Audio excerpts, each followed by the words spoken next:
வந்து சங்கரன் கோயில், படித்ததெல்லாம் government school. So கடந்த ஒரு 25 ஆண்டுகளாக சொந்த ஊரில் கிடையாது நான். ஸோ தமிழ்நாட்டில் எல்லா இடத்துலையும் கல்லூரிகளில் வேலை நிமித்தமாக அல்லது வேலை அதில் இருந்த ஒரு நான் பணிகளை சொல்கிறேன். இப்போது 25 ஆண்டுகள் முடிந்து விட்டது.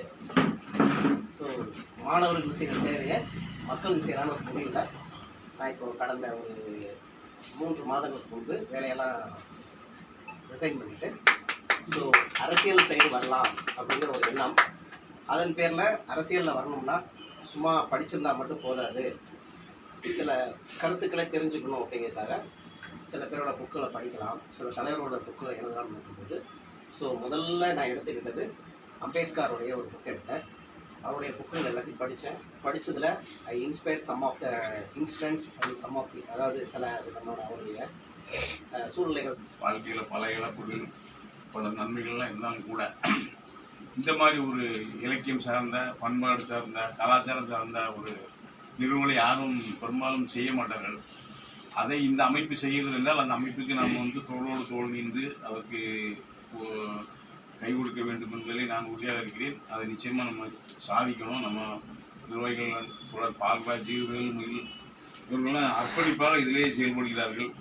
தமிழ்நாடு முற்போக்கு எழுத்தாளர்களுடைய இந்த வருஷத்துக்கான முன்னெடுப்பு வந்து அடுத்த தலைமுறைக்கு இல்லைன்னா வந்து அடுத்த ஒரு ஸ்டேஜுக்கு கொண்டு போகிறதுக்கு பள்ளி கல்லூரிகளில் இருக்கக்கூடிய அந்த கலை இலக்கியம் சார்ந்த தமிழ் டிபார்ட்மெண்ட், வெக்கேஷனல் டிபார்ட்மெண்ட், அப்புறம் இந்த மாதிரி பேச்சு போட்டி, எழுத்து போட்டி, கட்டுரை போட்டியில் பங்கெடுக்கக்கூடிய மாணவர்கள், ஆசிரியர்கள், அந்த தமிழ் பேராசிரியர்கள் இவங்களெல்லாம் வந்து தேர்ந்தெடுத்து அவர்களுடைய உதவியை நாடி அவர்கள் மூலமாக வந்து அவங்களுடைய அந்த மாணவர்களுடைய கருத்துக்களை பதிவு பண்ணி அவங்களே வந்து இதில் ஊக்குவிச்சேன்னா வந்து இன்னும் நம்மளுடைய கருத்துக்கள் மக்களுக்கு வந்து பயனுள்ளதாக அமைன்னு சொல்லி நான் நினைக்கிறேன்.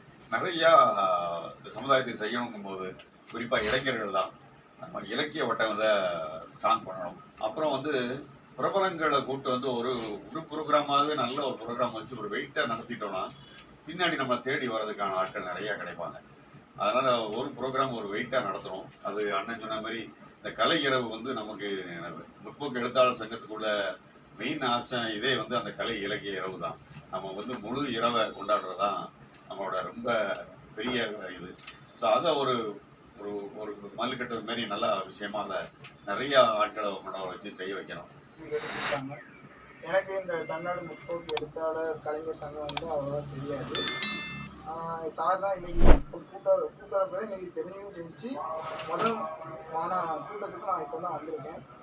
ஆனால் இங்கே வந்ததுக்கப்புறம் தான் எனக்கு முக்கியமான விஷயம் தெரிஞ்சு வேல்பாரி புத்தகத்தை நான் இது வரைக்கும் 3 தடவை படிச்சிருக்கேன். அதில் முதல் தடவை படிக்கும்போது 2வது பாகத்தை பாகம் வந்து ரொம்ப இடைவெளி விட்டு தான் படித்தேன். 2வது பாகம் வந்து ரொம்ப விறுவிறுப்பாக இருந்துச்சு. 809 பக்கங்கள் நினைக்கிறேன். 3 நாளில் அந்த 809 பக்கங்களை இடைவிடாமல் படித்தேன். சரியாக சாப்பிடலை, கரெக்டாக தூங்கலை. அந்த அளவுக்கு அவரோட எழுத்து, அந்த வசீகரமான குரலில் நான் வந்து ரொம்ப ஈர்க்கப்பட்டுட்டேன். அப்போ சு வெங்கடேசன் சார் அவரோட தான் இதோட முற்போக்கு தமிழ்நாடு முற்போக்கு எழுத்தாளர் சங்கத்தோட தலைவர்னு எனக்கு தெரியும் போது அது எனக்கு ரொம்ப பிடிச்ச ஒரு விஷயமா இருக்குது. இதுக்கடுத்து தொடர்ந்து நிச்சயம் வருவேன். சாரோட அந்த வேல்பாரி புத்தகத்தை படித்ததுக்கு அப்புறமா தான் அவரோட முதல் எழுதின காவல்கோட்டம் புத்தகத்தையே நான் வந்து படித்தேன். வேல்பாரியால் ஈர்க்கப்பட்டு தான் காவல்கோட்டத்தை படித்தேன். அதுக்கடுத்து அது சார்ந்து தோழர் பரமசிவன் இவங்கெல்லாம் எழுதின நிறைய ஒரு புத்தகங்களை நான் கம்யூனிஸ்ட் சார்பாக அவங்க தோழர்கள் எழுதின புத்தகத்தை விரும்பி படிச்சுக்கிட்டேன்.